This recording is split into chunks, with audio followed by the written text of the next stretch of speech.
welcome. Welcome back to Whyte Noise. Ryan, it's no longer white where you are. You don't have snow anymore. Oh, I'm so thankful for that, by the way. Like, it's actually warm. It's like in the high 60s, almost 70s. And wow. I'm ready. I'm here for it. I'm over the cold. We had that last little blast of winter for a second there. Yeah, and I just saw your picture of like Winter Wonderland and I was like, it's April. Over it. Anyway, I'm so excited because, as you know, today's topic is ghosts, which made me immediately think of my fabulous friend, Elizabeth, who we were just saying, I know is Beth, but you said it's midlife crisis time. Yes. Also known as Rainbow Dawn, for those of you on Instagram looking for healing and spiritual connection and all of that. Oh, I see it on your shirt. Oh, yeah.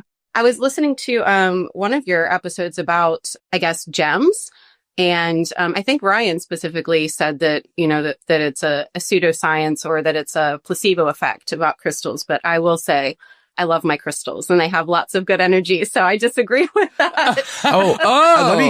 Let me be clear. I didn't actually take an opinion. I was just stating what the science behind it. So like, for example, today, like what we're going to talk about today, I'll get into it when I get into it. But basically, while there's no science behind it, I don't know that I agree. Yeah. So in other words, I would never, you wear those crystals and you feel that energy and I'm here for it. Wonderful. It's interesting. I don't know that I felt personally things from crystals, but I do have the couple of, I think the crystals are stones that you sent me, actually. And I actually, those are very weirdly comforting for me now, but I think because they came from you.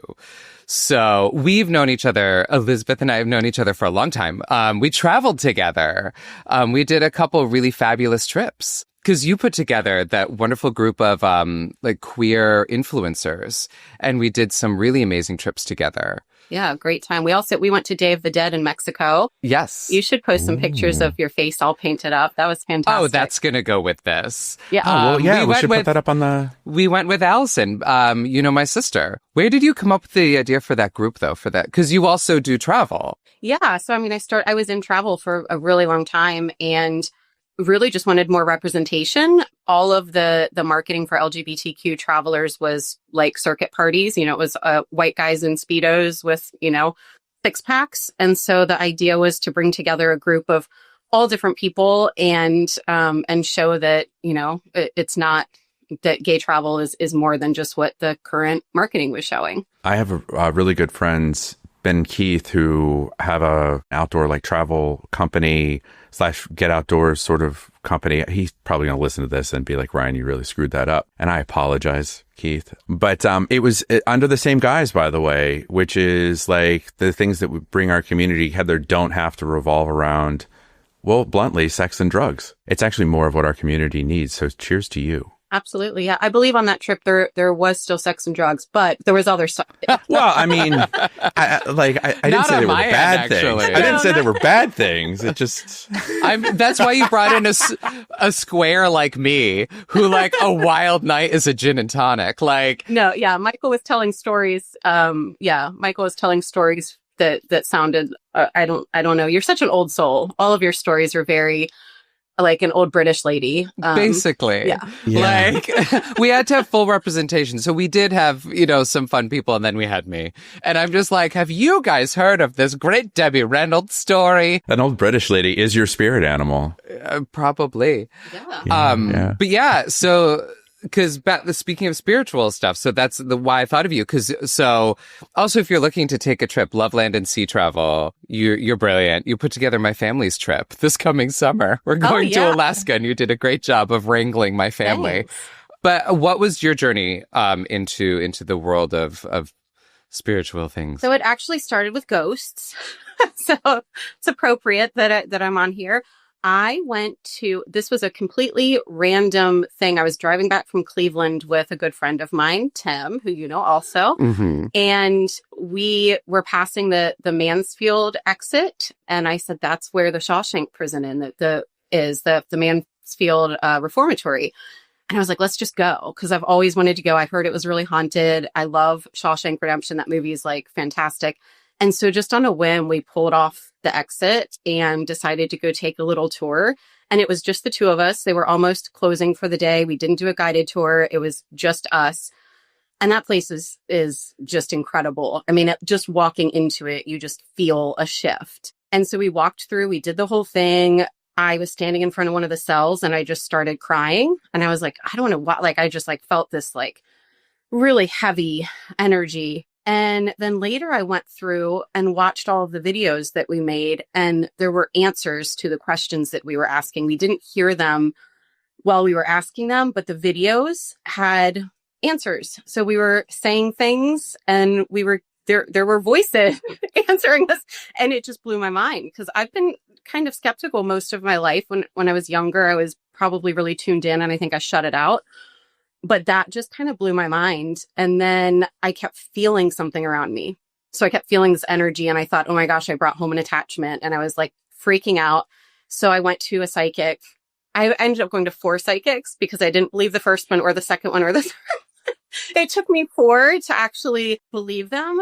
And they all said that I had mediumship abilities and that something was trying to get a message through and that I should explore my gifts.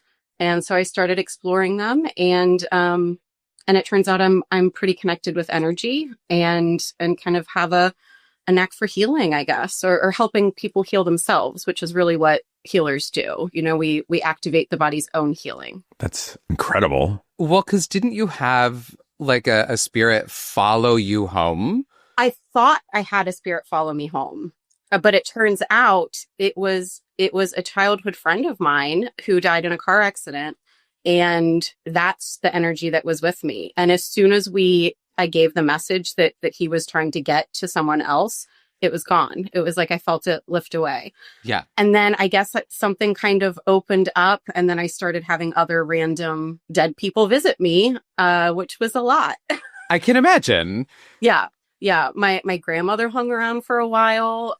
Every time someone on my dad's side of the family passed away, like a week before I could feel my grandmother there. So it was almost like she was there saying she's ready to receive, that other person. So a majority of your other experiences, have they revolved around family, or do you feel like at any point you've, like, in other words, the way I perceive this is like your energy is out there, their energy is out there, there's some sort of crossing of paths at some point, and the spirit of this is like, hey, wait a second, I just saw you, hold on, maybe you can help me. Yeah, so it's family, but also other people. So my understanding is, people that are in your family you're connected with on a deep level, even if you didn't know them. So like we have ancestors that we're connected to, even if we never knew them in our lifetimes. So they're always kind of watching over us, and they're always kind of around, and they will help us and kind of guide us sometimes. But then when you are tuned in and you're open to receiving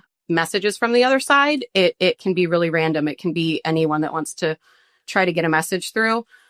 Most of the time it's people that have unresolved business that they feel that they need to have some help with. I have not enjoyed doing the mediumship part of it. My mentor did have me go through a lot of mediumship exercises because it really helps with tapping in and your intuition and everything. But I really was more interested in the energy healing part of all of this. So it's funny because you have to set boundaries even with the other side. So you have to kind of, at first I felt like I had to give these messages to people, or I had to talk to them, or I had to help them. But I've learned that you set boundaries just like with living people. You have to say, like, I'm going to bed.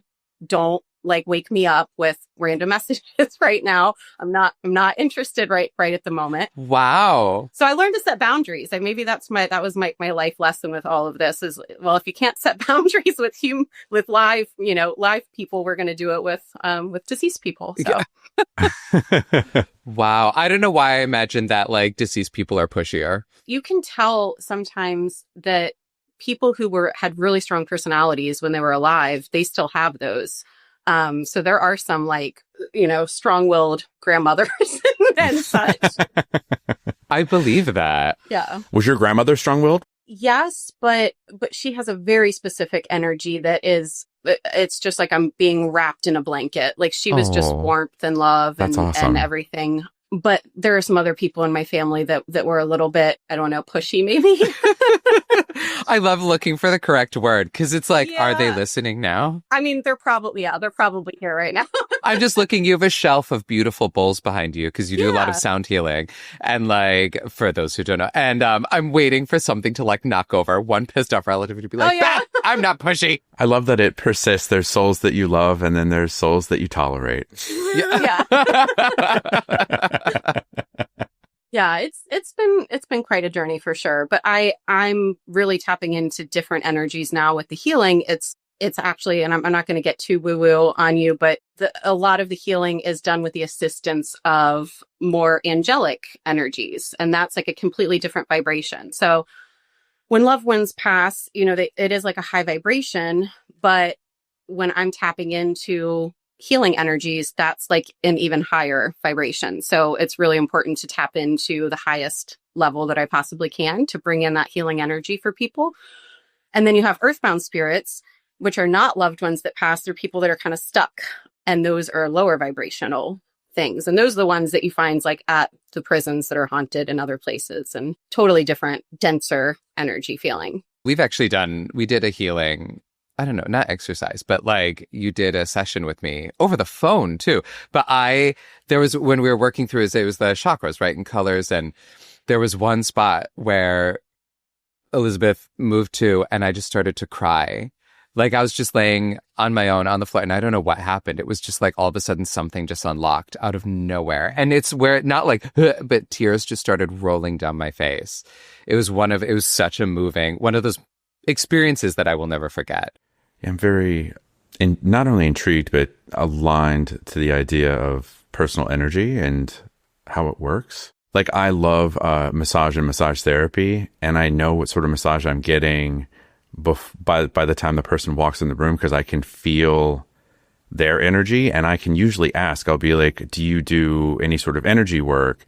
And I always know. And they'll be like, oh yeah, I absolutely do. And I can tell. And then there's other ones where I'm like, you don't do energy work, do you? And they'll be like, oh no, that's not for me. It's just too much. And I'm like, okay, no, I get that. So yeah, I would agree that there's a feeling that comes with certain things that sometimes pulls back the covers, if you will. Yeah. Yeah. And some people are more sensitive to it than others. I think right now we're just at a point where a lot of people are becoming more aware and more sensitive or opening up to it. It's almost like there's something called the dark night of the soul that people go through, which is usually kind of like a rock bottom situation that begins the transformation process when you're, trying to ascend or trying to connect with your higher self.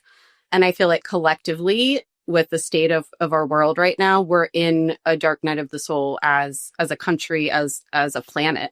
And so more and more people are turning inward because, we can't control so many of these external things. And so we are kind of collectively waking up a little bit, which is kind of the silver lining of all of the horrific things happening right now. It's the way that I can feel like at least some people are finally like turning inward and realizing that everything like lies within.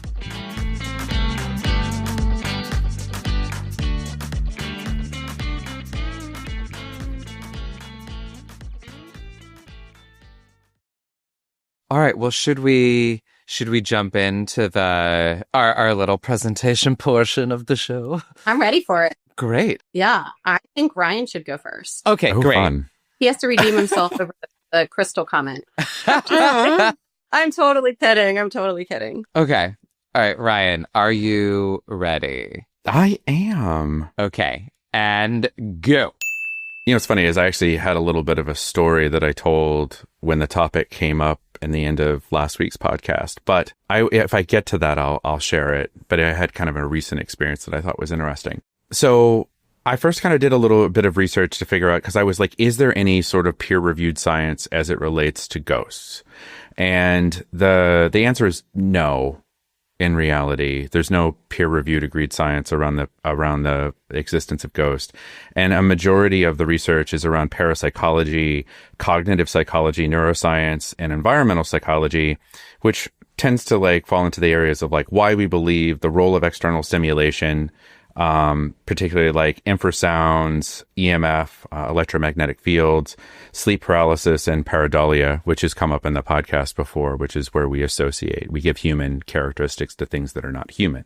I will say that parapsychology is kind of like the controversial middle ground around ghost research, but typically picks up criticisms around methodology, confirmation bias, and a failure to repeat. Now, it's funny, I read the failure to repeat part, and I'm like, obviously, if we're dealing with something that has its own life principle or has its own existence principle, I could understand why repeatability would be a problem. Just my own sort of 2 cents. But this, again, let's get into a topic that I've kind of already talked about before, but I'm going to run with it on a different spin, because I actually operate not from a place of disbelief on most things. I operate from a place of, there is so much we do not know or understand about the world and the universe around us, period. And it's one of these things where it's so hard for us to understand a new concept, but then down the road, we start to realize just how easy it was to understand because it always existed around us. So I think there's a lot of this in the world. So I actually genuinely, well, I don't know that I believe, but I have a feeling towards the idea that a lot of ghostly interactions actually revolve around quantum science and quantum behaviors. And there is a fair amount of research going on right now that consciousness is a quantum concept. And there are two scientists that are pretty heavy, Roger Penrose and Stuart Hamerhoff. My writing is terrible there. But Stuart's hammer is off. I'm sure somebody's going to take that name down. But it's referred to as orchestrated objective reduction. So in other words, the mind isn't operating from classical computation. It results from quantum level coherence in microtubules in the brain that allows for non-local connections or quantum entanglements to happen across the brain. And a lot of people say that the brain is way too warm, wet, and noisy. But the bottom line is, as I've talked about before, we've seen quantum operating principles in other biological beings. So photosynthesis and birds' ability to navigate by seeing or knowing or being aware of the magnetic fields of the earth. Okay, so let's say here, and again, this is all theory, obviously, that consciousness itself is quantum. If it's true, it would mean that consciousness can decohere from the body, right? And reconfigure itself within space-time. So this would explain why we have shared death experiences, why everyone has a very common death experience. They see the light, they travel to it, or they see beings of light, the reflection of life. This is why we would have visitations, and I'll talk about that a bit more in a second. And then how people know things that they shouldn't know or become aware of things that they shouldn't know existed or have information prior to it actually happening. So ghosts could be quantum echoes. And what that would mean is that a ghost sighting is essentially an interference pattern of quantum information that momentarily collides with us. So it would be an intersection of our reality with their reality. So it was the idea that consciousness is quantum kind of lends to the idea that ghosts themselves are actually, like our memories and stuff, are actually stored, kept external to our bodies, which I think is in principle incredible. But there is I want to again say there's no science behind this. I mean, there's starting to become science behind it. Like we're just now starting to get into the quantum sciences. But, it's funny when I read about, consciousness being quantum, the first thing that my mind went to is this starts to create an interesting place to start to explain the reality of apparitions and ghosts and seeing the future and seeing other realities or, knowing information that you maybe shouldn't know. So there are some new studies they're doing about quantum entanglement, which is fascinating. I mean, I think one of the so when I'm doing healing, I'm tapping into the quantum field. So the way I was able to do that session with Michael remotely was I was tapping into the quantum field, which there's no distance, there's no time and space in that. It's so, I'm not I'm not super into science, but I am a very logical person. So that's why this whole thing has been, kind of difficult for me to begin with.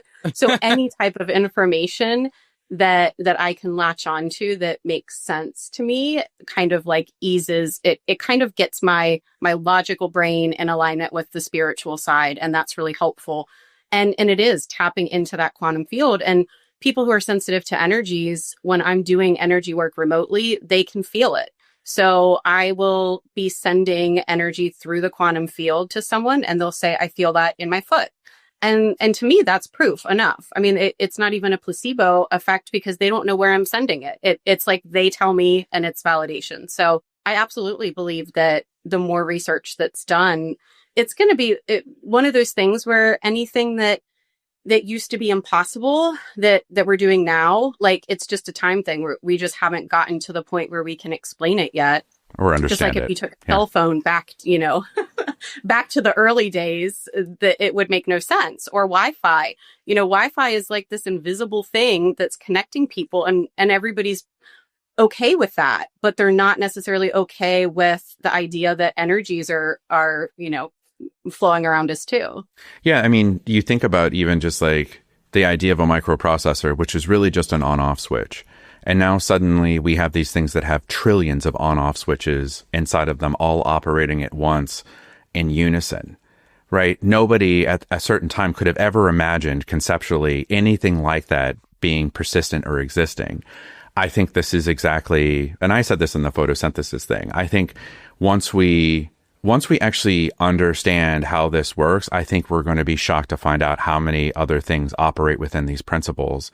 And we start to actually have a better understanding of what we are relative to what we're surrounded with. It's like I said, again, that whole idea is kind of how I operate in life. Like, I don't necessarily disbelieve in anything. I'm open to understanding more and saying like, I get it. It's kind of logically doesn't make sense, but at the same time, I just know there's a lot I don't know. But yeah, Michael, what's my time? Oh, you have 1 minute and 8 seconds. So I was in Toronto and stayed at the King Edward Hotel, which is like an Omni hotel. I go there for business, and I had gotten my room, and there's these really long, vast corridors through that hotel. It's pretty old. And it's actually known to be haunted. And I got to the long corridor. My room was all the way at the far end of a corridor, and it was kind of like a T intersection. So I came around from the right-hand side. And as I came around from the right-hand side to then make a left and go down this long corridor, out of the side of my eye, I saw a very large human. It looked like they had on a trench coat, kind of come the same direction, and then come down behind me. And as I'm proceeding down that hallway, this person, as I perceived it, was almost like it was heavy steps, and they kept getting closer and closer and closer to me, to the point that it actually started to make me feel uncomfortable. Like, it was one of those things where I'm like, I don't like how you're aggressing me. And I, for whatever reason, chose not to look back. I chose not to engage, but got to my door, swiped, went in, shut the door and shut it, and then turned around and stood for a second. And the person went into the door right next to mine.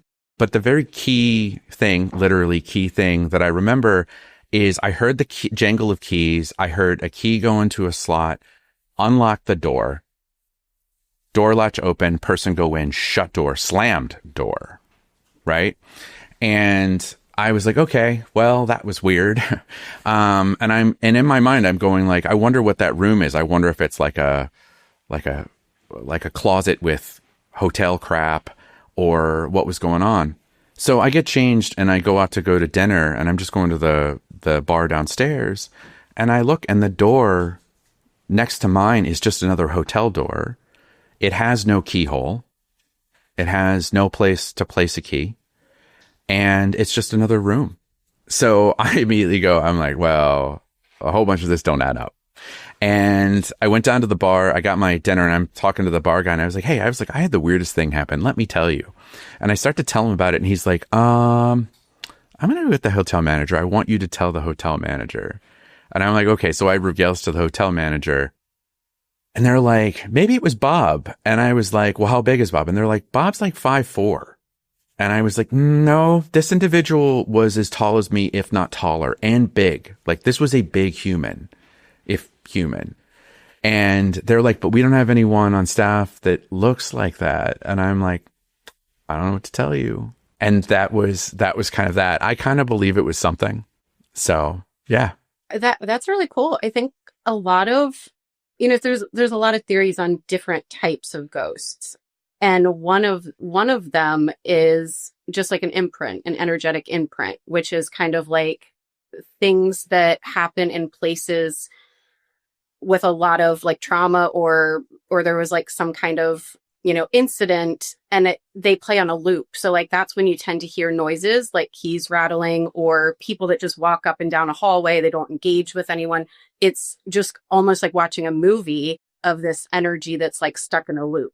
Those are really fascinating. But like those noises like that don't make sense for the current time, I think those happen quite often in places that are older, or there's like cannons that you can hear in certain battlefields that just happen randomly. I love a good ghost story. Nice. Well, your time, it dinged a little while ago. I was just letting the story go. Well, thank you.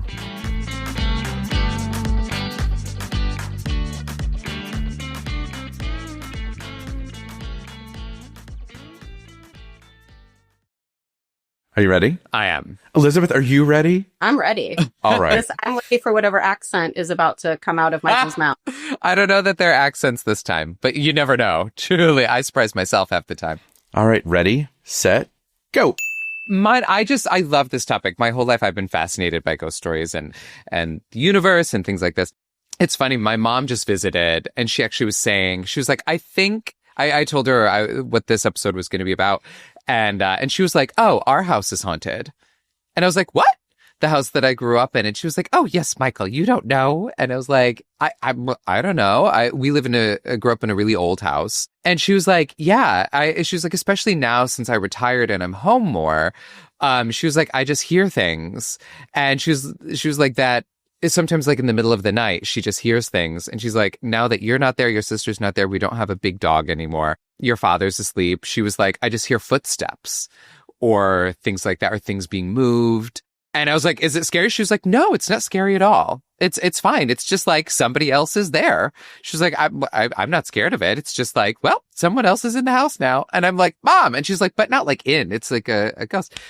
And it was just funny how like matter of fact she was about it, which I kind of loved. I was like, oh, whoa. So maybe, I don't know, maybe when I was a kid, there were dreams or something, that there was more there than I thought.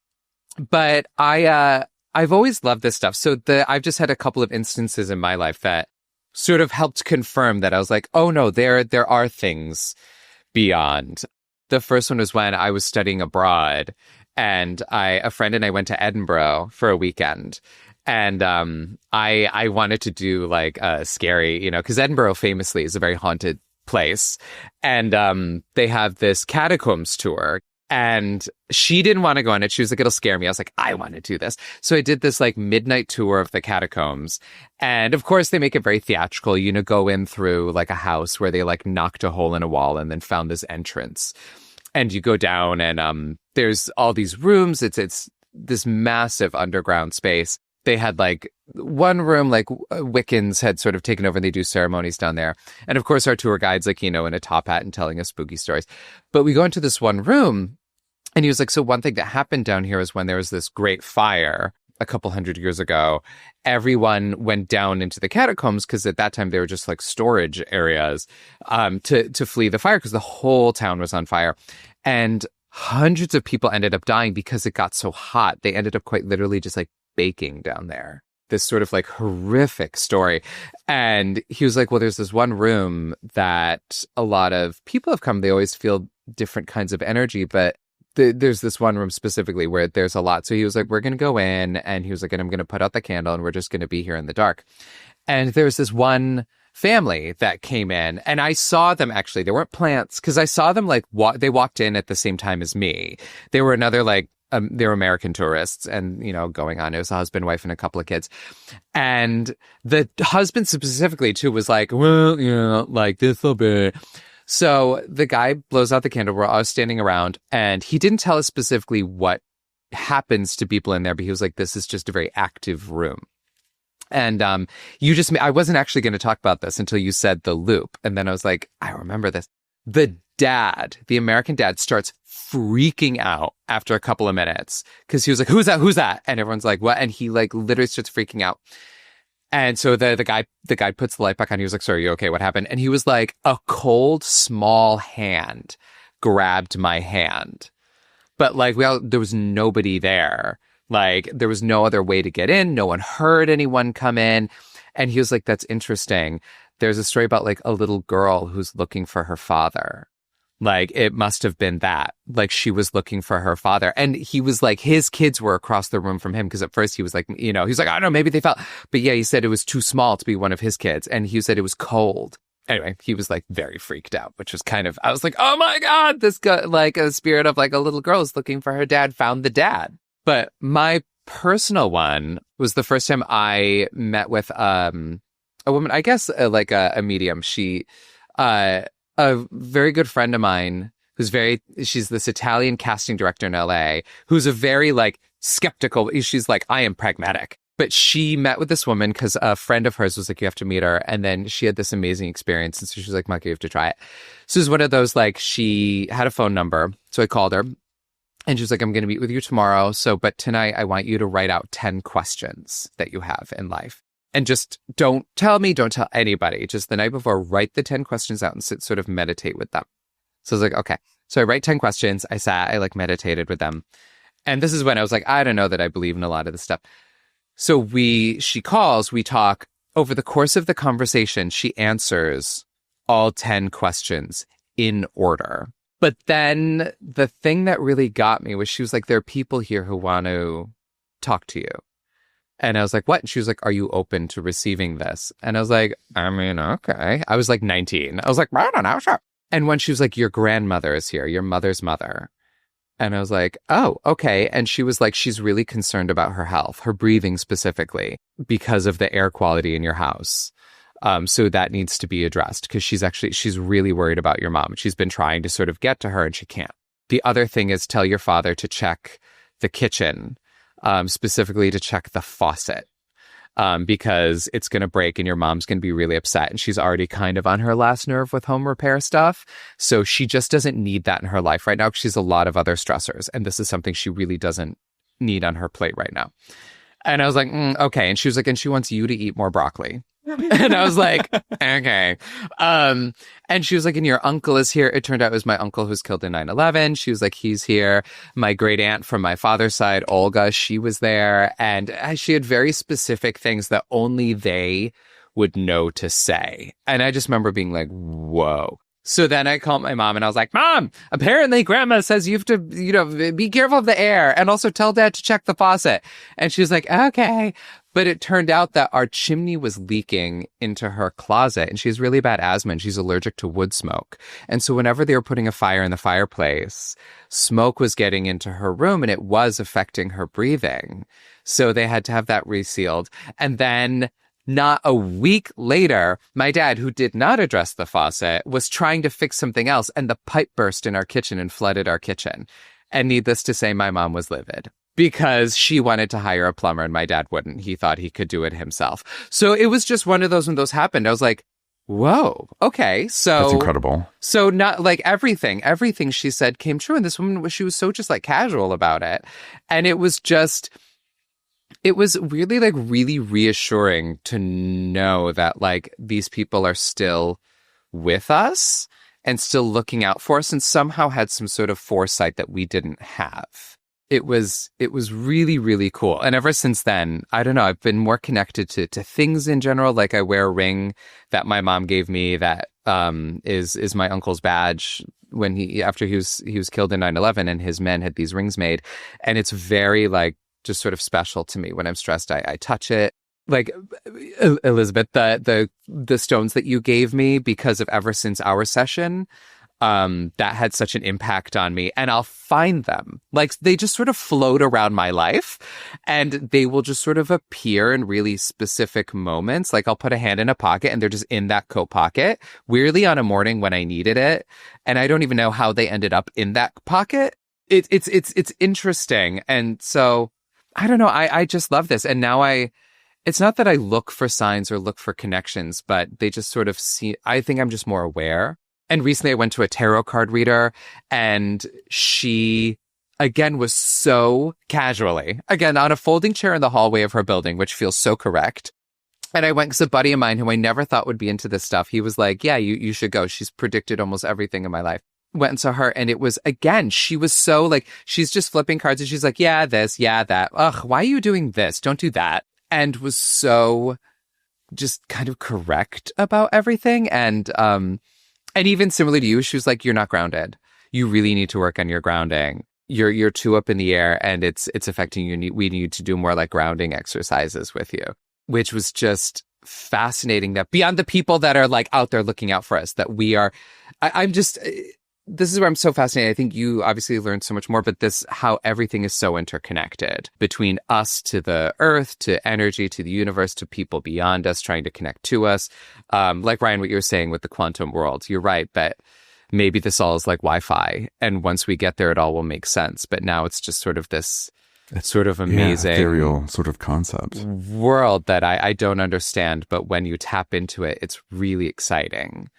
So yeah, anyway, that was mine. I was like, I love this stuff. So here are a couple of my personal stories. I think that's super fun. And I love how casual your mom was about the house being haunted, especially considering, I mean, I'm guessing with her career, like she's been a pretty logical person, maybe. So I love that she was just like, yeah, the house is haunted. Oh, my mom, I mean, she's a clinical psychologist, but she fully believes in ghosts. She always has. That's why she loves funerals. Weirdly, and she collects funeral cards. But yeah, she's been at funerals, and she's just like, she loves this stuff. She always has. Because I think she's one too, where she's had instances where she feels like people have come to her. And she's like, I don't know if it's because I'm a psychologist. So what I do for a living and with living people is that they come and they tell me their problems.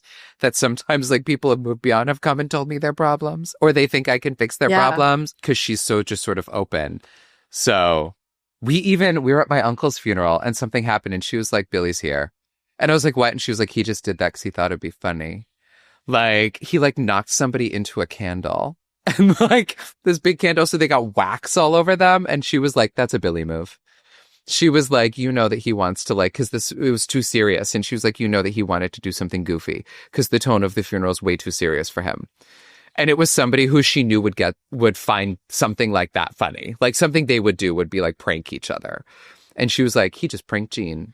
There's so much that we don't know about the brain to begin with. And yeah, because we only tap into she actually, it's funny. She said that because she's very, very into brain. She's read so many books on the brain, and she was like, there's too much of the brain we don't understand. Yeah, there's so much. And this is a little bit off topic, but have you heard of the telepathy tapes? No. It's a podcast that like apparently got super popular recently, but it's about nonverbal autistic kids. Yes, I know exactly what you're talking about. Apparently all are telepathic. And it's like, there's this they're trying to do research on it now, but it's almost like whatever neurodivergency in their brain that causes the autism has also unlocked some other, this other ability, or whatever we have that prevents us from tapping in, like they're able to tap into it. So that's just like fascinating. It's with their parents specifically, I believe. Or sometimes caregivers, I think too. Yeah, it's a relationship driven sort of thing. Yeah. Interesting. Yeah. But really fascinating. So yeah, there's so much we don't know. I think that's the more I learn, the more I realize that I know nothing. Yes, it's true. But even with animals too. So the friend that I was saying who recommended the person that I speak to, who again is very staunch, her grandmother came to her with that same thing, but her dog, which I think is fascinating because she had a dog that was a little white schnauzer who was her life. Like this dog was her ride or die, and he died very suddenly. Like very quickly and short. And she was devastated because he was her child. And very suddenly, and then one day she was really sad, and out of the blue, she just got another dog. She got a puppy, and she immediately regretted it because puppies are puppies, right? And and he was a really easy one. And she said there was a day she was like sitting on her kitchen floor just crying, being like, what have I done? And then she ended up talking to this woman, and she was like, yeah, there's someone here, but it's not, I can't quite tap into who it is. And she was like, it's not a person. This has never really happened before with me. But I just see it's white. It's this energy that's white and small. It's sort of like a cloud, but it's very soft. But he says that he loves his new brother, and that he's glad that you have him because he was worried about you being alone. And that he's glad that you have someone and that it's going to be okay. And that, basically he reassured her that she did the right thing and that he loves the new brother. Because she also felt so guilty. She was like, I feel like I'm replacing him. And he basically gave her like the big thumbs up. And she was like, oh my God, that's him. And she was like, awesome. Small, white, fluffy, like that's my dog. And she's like, oh, I've never had a dog do that. But cool. She was like, and ever since then she was like, okay, now I feel better about this. He likes his new brother. I would never believe anyone that says like dogs don't have a soul or don't have. Right. They are so special and so unique. They all have different personalities. Like there's no way that they don't connect with us on a deeper spiritual level. I fully believe that they do. And I had a similar experience with my dog, my dog Magic, that I got about a year ago. I actually had a dream after I got her. I have a lot of stuff that happens in my dreams. And I had a dream, my previous two dogs that, died a while back, they were in the dream playing with Magic, my new dog, and they were accepting her into the family. Aww. And it was just so beautiful. And I hadn't dreamt about those dogs in forever. But it was like this like reassurance, like, she's part of the pack. She's part of the family. Aw, Ryan, maybe Tilly will come visit you after. I hope so. He's a little Frenchy. In a calmer state. Yeah, he'll be a little more chilled out in the next quantum world. He's a good boy, but he is wound up. I just think he's still kind of got puppy energy at the end of the day. All right.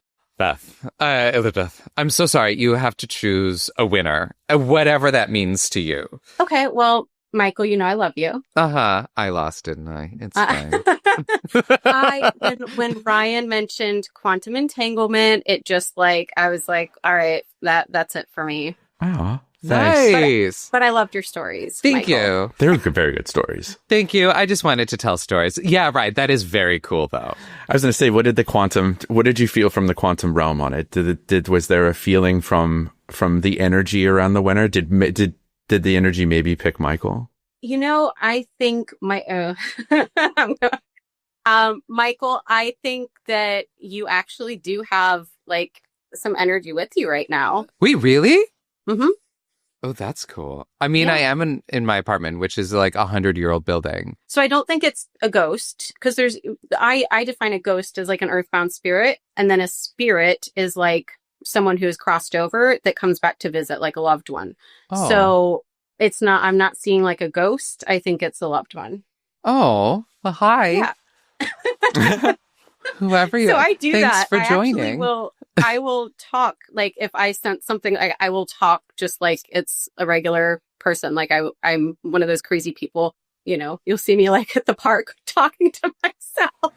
Hey, I love that. I talk to Hello. myself all Hello. the time. And I don't even have like a spirit there to be like I'm talking to. It's literally just me and my all the Yeah. voices in my own head. I think when you start talking about family members, because you did bring up some family members, but that's kind of like you're inviting them to the conversation. Oh, Say cool. hello. And anytime you go to like a tarot reading or a medium or a psychic or any of that, before you go, put it out there, like tell your family members that you want them to come through. Ask them to come be with you. Ask your spirit guides to come to that session to get the most out of it. That's something I think a lot of people don't do, and they just get there and they don't know what to do. And you can prepare for it, though, to make it a more meaningful session for sure. If people do want to reach out to you, what's the best place to reach out to you? Probably Instagram. So it's Rainbow Dawn 2211.